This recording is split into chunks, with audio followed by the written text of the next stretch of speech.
有請環保署環境保護主任總區梁瓊文女士同大家講解化學廢物嘅管制及妥善處理方法。有請梁女士。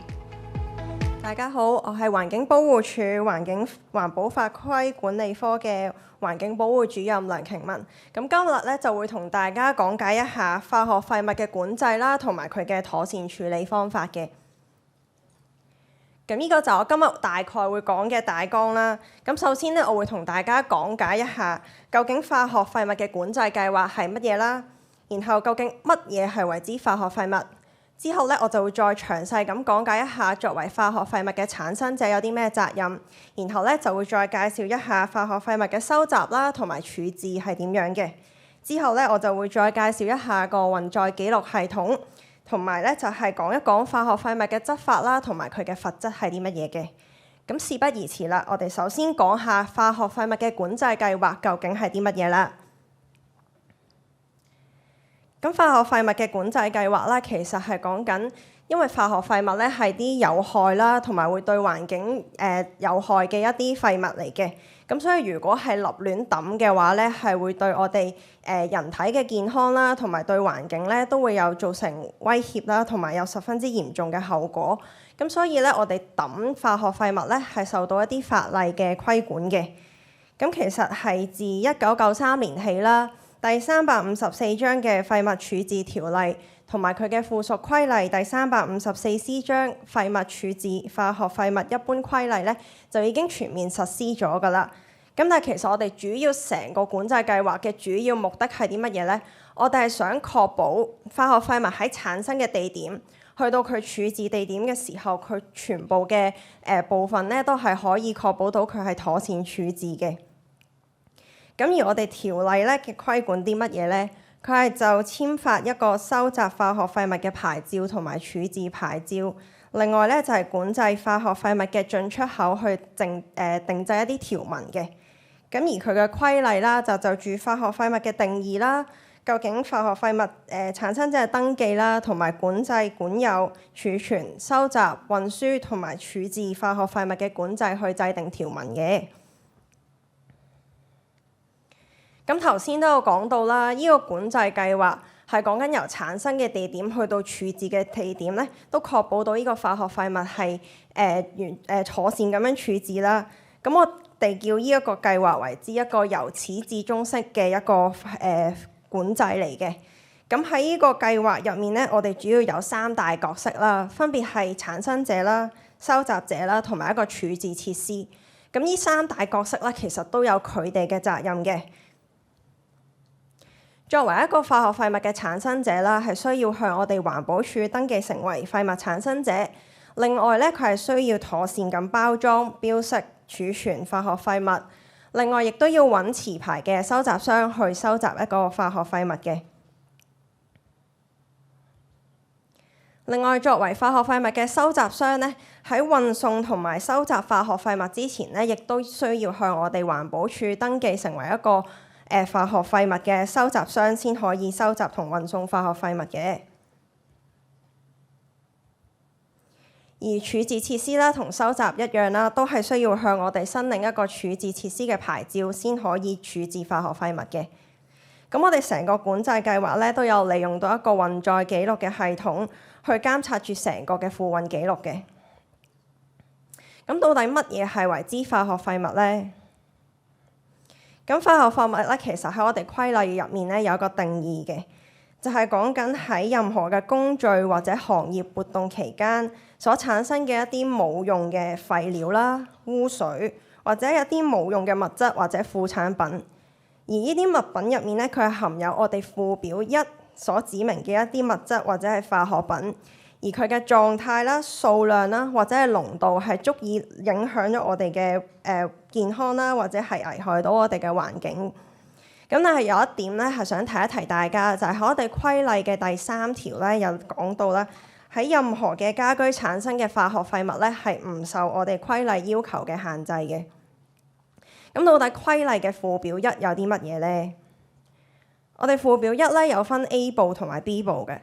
A 部咧就係講緊一啲危險性比較高，亦都係需要可能處置設施提早做一啲準備嘅一啲化學廢物。譬如話係有石棉啊、危險藥物啊、抗生素啊等等。而 B 部咧就係一啲一般嘅化學品嚟嘅，即係譬如係一啲酸啊、鹼啊、有機溶劑啊，或者係重金屬咁。咁但係咧，大家而家應該係覺得好空泛嘅，咁到底化學廢物即係啲乜嘢啊？咁所以我有少少例子咧俾大家嘅。例如咧係頭先所講到屬於 A 部嘅化學廢物就有石棉啦，咁另外一啲廢嘅潤滑油啊、一啲廢有機溶劑、一啲過期藥物。另外就係一啲廢電池、廢光管、一啲廢嘅印刷電路板同埋廢平板顯示器咧，都係一啲常見嘅化學廢物嚟嘅。咁到底香港其實有冇啲咩常見嘅產生者呢？通常咧就係藥房啦，或者係實驗室、車房，甚至乎係建築工地咧，都係我哋香港嘅一啲常見嘅化學廢物嘅產生者嚟嘅。咁我而家就再講一講，究竟作為化學廢物產生者有啲咩責任啦？咁究竟點樣為之係一個化學廢物嘅產生者呢？首先就係講緊係會產生或者係引致產生一啲化學廢物嘅人。咁佢喺進行呢啲業務之前咧，係需要向我哋登記成為一個化學廢物產生者。咁其實呢個登記咧係非常之簡單嘅，大家咧只需要係填妥一張申請表格，同埋繳交登記費265蚊。咁申請表格上面咧，其實只要填寫翻公司嘅一啲普通資料啦。咁但係大家要留意一樣嘢嘅咧，就係呢個登記證咧係根據每一個產生化學廢物嘅地點，即係譬如話，如果你嘅實驗室係喺沙田區有一個地方啦，葵涌區係第二個地方嘅話咧，咁你就要做2個嘅登記啦。咁交完呢個申請表之後咧，我哋就會審批啦。咁然後批准咗之後咧，我哋會俾一個廢物產生者編號俾你，即係大家見到右手邊嘅圖框住咗紅色框框嗰個咧，就係你哋嘅產生者編號嚟㗎啦。咁另外要留意一樣嘢咧，就係呢個編號咧係唔可以轉讓去俾其他人嘅，同埋就係你交完呢個登記費用265蚊之後咧，係無需要再續期㗎啦。咁所以其實只需要登記一次就可以啦。咁頭先一開始啦，其實我都有好簡單咁講過，作為一個廢物產生者係需要妥善包裝、標識同埋存放化學廢物之外咧，亦都係要揾一個持牌嘅化學廢物收集商去收走你啲化學廢物啦。咁除此之外咧，其實大家都要保存呢個運載記錄 trip ticket 最少12個月嘅。咁我之後落嚟嘅 slide 咧就會再詳細咁講一講每一個責任有啲咩嘅規定嘅。首先我哋講下包裝嘅要求先啦。咁關於我哋容器個包裝嘅規定咧，個容量都有啲特別嘅要求嘅，就係咧你個容器嘅容量咧係需要少過450公升。如果你係需要用多過450公升嘅容器的話咧，係需要預先同我哋環保署申請，亦都係要得到我哋批准之後先可以用嘅。另外咧就係呢一個容器咧係需要抵擋得到入面載嘅嘢啦，亦都係要完好無缺，即係冇穿冇爛，同埋咧都要係密封妥當，就同埋唔可以係撈埋其他啲不相容嘅廢物喺入面啦。另外有一點咧特別留意嘅就係，即係大家如果要裝一啲液體嘅時候咧，就千祈唔好諗住即係慳啲位裝到佢滿一滿。我哋通常咧都要留翻少少空隙嘅。即係講緊喺個容器嘅頂部同埋液體嘅表面，我哋大概預留最少10 cm 嘅空位嘅。另外咧，我哋需要有一個化學廢物嘅標籤咧，係黐住喺個容器面嘅。呢個化學廢物標籤咧，除咗係有一個產生者嘅姓名啦、地址啦同埋電話，你見到喺左下角嗰度之外咧，右手邊咧係都要寫翻佢嘅化學名稱啦，包括係佢嘅學名同埋普通名。之後咧就要有佢相關嘅危險情況同埋一啲安全措施嘅。咁除咗呢啲資料之外咧，我哋亦都要有一個危險符號。咁危險符號我諗頭先大家聽過之前嘅講者都大概知道係啲乜嘢嚟㗎啦。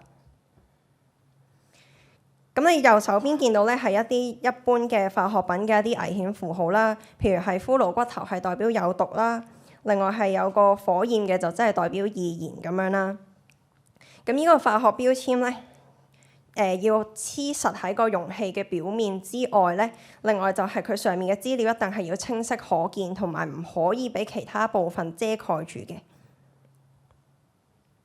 咁其實我哋環保署咧有一份包裝標識存放化學廢物嘅工作守則啦，入面咧其中就有呢一個嘅表四，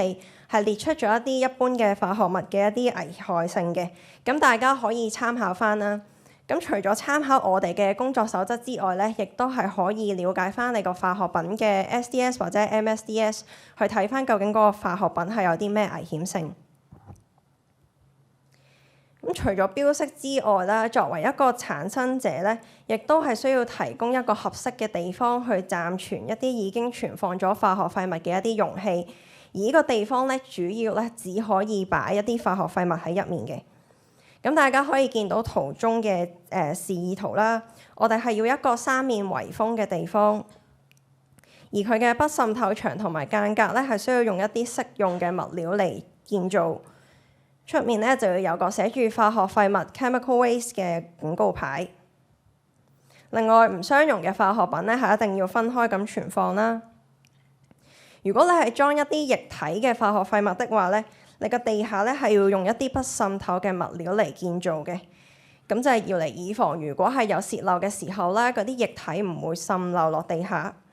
另外咧，呢個不滲透嘅物料啦，或者係佢個面層咧，亦都係要可以承受到一般嘅負荷，同埋咧要抵擋得住平時可能有化學品出入嘅時候會令到佢磨蝕嘅。最後一點咧，就係要有一個提駁喺度啦，就係防止如果洩漏嘅時候咧，嗰啲液體嘅化學品唔會漏出去呢個空間嘅。咁但係作為一啲產量少嘅化學嘅廢物嘅產生者咧，我哋咧就唔一定係要有一個三面圍封嘅地方嘅。咁咩叫做產量少嘅產生者咧？就係講緊佢嘅總存量唔超過300公升。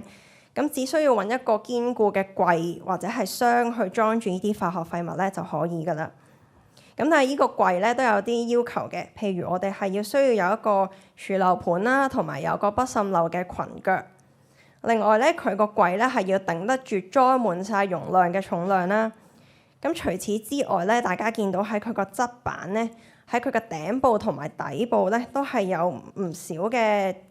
氣孔嘅，而呢個氣孔咧係需要唔少過3cm 嘅。咁頭先都有講到啦，作為化學廢物嘅產生者係需要揾持牌嘅收集商去收走你哋嘅化學廢物啦。咁到底嗰啲收集商嘅資料可以喺邊度揾到咧？大家可以係上翻我哋環保署嘅網站啦。咁現時我哋都有超過60個嘅持牌化學廢物嘅收集商。咁大家咧可以上翻呢個網去揾翻一啲適合嘅收集商去幫你哋收走化學廢物嘅。頭先咧都有講到，我哋作為產生者咧要保存一個 trip ticket 最少12個月。咁究竟 trip ticket 呢個運載記錄係啲咩嚟嘅咧？其實咧喺個圖上面咧，大家都見到啦。其實就係一張一式3份一個過底紙嘅一次啲運輸嘅單咁樣。咁當你哋產生者咧去揾啲收集商去幫你收化學廢物嘅時候咧，佢哋通常都會揸住呢張一式3份嘅運載記錄上嚟嘅。咁上面咧就會再有你哋產生者嘅資料啦，即係包括你嘅公司名。頭先我講完話，你登記完之後會有嘅嗰個產生者編號。另外都會有收集商同埋處置設施嘅資料嘅。咁除咗呢啲普通嘅資料之外咧，下面咧就會列明你要收走嘅嗰啲化學廢物嘅種類係啲乜嘢啦，有幾多桶啊，或者係個重量係幾多，都會喺下面度顯示出嚟嘅。咁收集商咧拎住呢一張 trip ticket 上嚟去收你嘅化學廢物嘅時候咧，作為產生者咧就要幫手對一對究竟上面嘅產生者編號啱唔啱啦。收集商上嚟幫你收走嘅廢物嘅資料有冇係咪正確嘅？咁如果 check 過係啱冇問題咧，咁就喺上面簽翻個名。咁收集商咧就會俾翻一張全根俾你哋㗎啦。咁產生者咧就係 keep 住粉紅色嗰張嘅全根。咁我哋講完產生者嘅責任咧，就等我好簡單咁再講一講化學廢物嘅收集係點樣啦。咁頭先都有講到啦，如果係想進行一啲收集運送化學廢物嘅業務嘅話咧，係需要向我哋申請成為申請收集牌照嘅。咁呢個牌照咧，一般係有5年嘅有效期啦。咁除咗話要交一個申請表格之外咧，亦都係要提交一個操作計劃書。而個操作計劃書咧，入面係需要寫清楚你係用乜嘢嘅車同埋船隻去收集化學廢物啦。另外咧，亦都要詳細咁列明廢物嘅處理、收集同埋運送程序，亦都要列明受訓操作員工嘅資料，同埋咧要有一啲安全嘅設備，同埋提交返相關嘅保險文件等等嘅。除此之外咧，就係收集化學廢物嘅嗰啲車輛咧，係需要有一啲警告牌啊、個人嘅防護裝置。另外咧，係需要有一個 GPS 嘅定位系統嘅。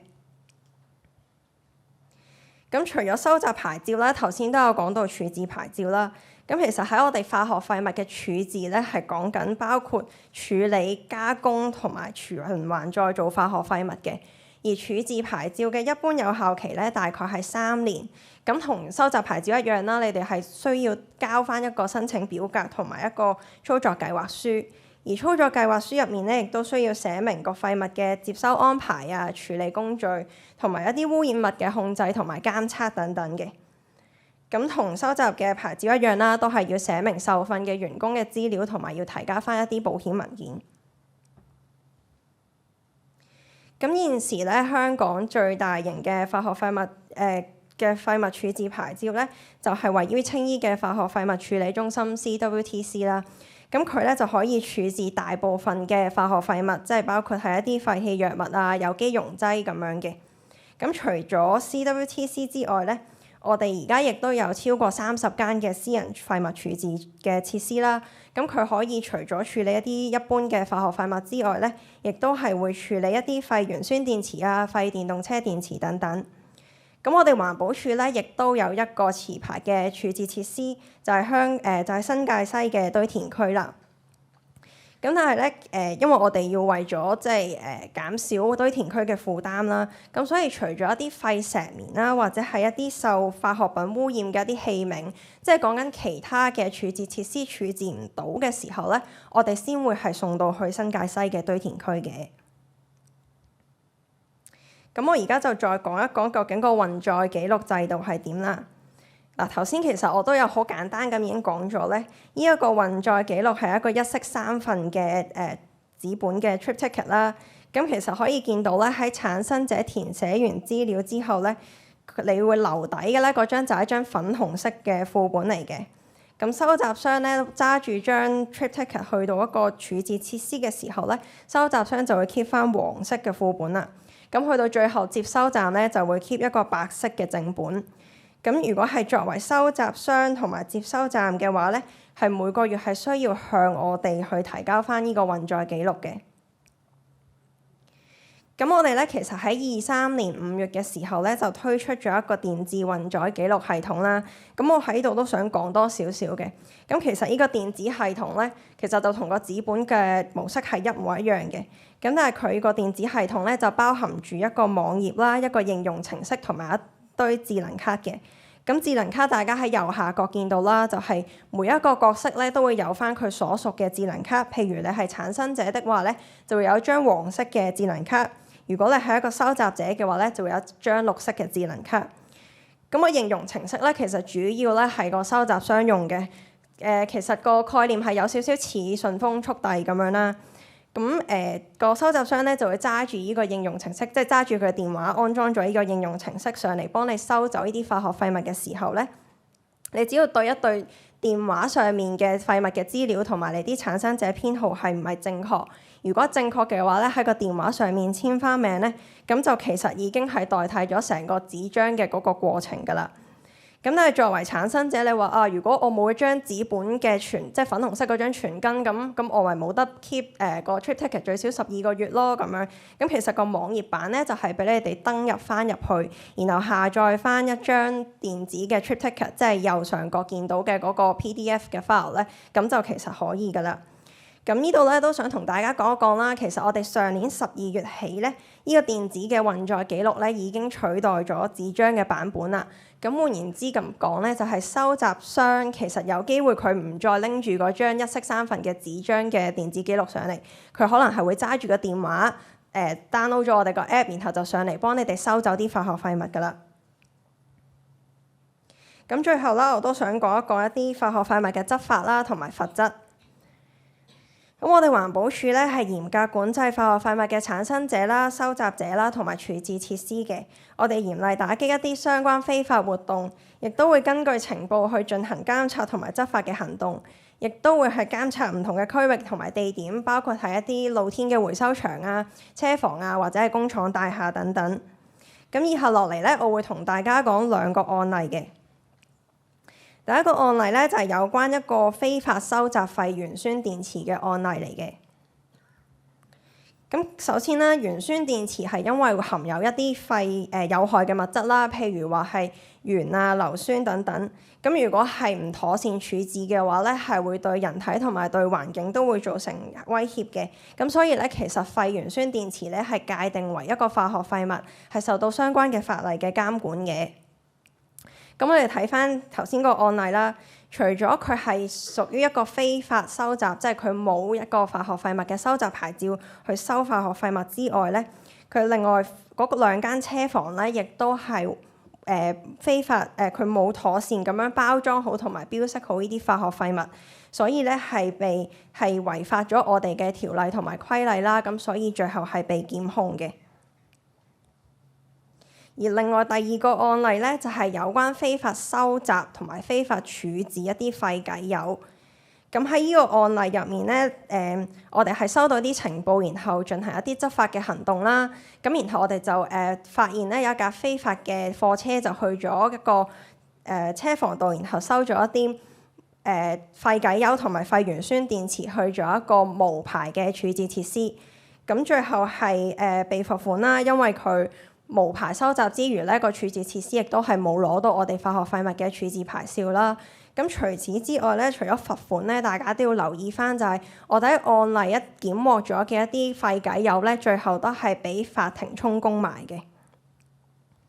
咁其實我講呢兩個案例咧，都係想提醒翻大家，就係化學廢物咧係一定要係交由持牌嘅化學廢物收集商去收集到持牌嘅處置設施去進行妥善嘅處理嘅。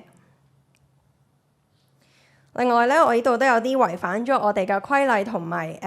條例嘅一啲罰則啦。咁詳細嘅咧，我就唔逐個講啦。其實主要嗰個罰則咧，都係由5萬蚊到20萬不等，同埋監禁6個月嘅。咁其實我頭先有提及到嘅包裝標識同埋存放化學廢物嘅一啲工作守則啦，又或者係對於啲化學廢物管制計劃啊，或者係產生者登記嗰啲指引咧，其實都全部喺我哋環保署嘅網站上面可以參考到。咁大家可以 scan 翻呢個 QR code 咧，就可以瀏覽到我哋相關嘅資料㗎啦。咁另外，如果大家仲有其他問題嘅話咧，亦都可以去打電話去我哋環保署嘅熱線查詢啦，同埋去電郵去查詢有關嘅化學廢物嘅一啲管制嘅。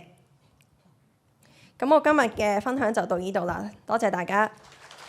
多謝梁女士，可以先請到台下就座。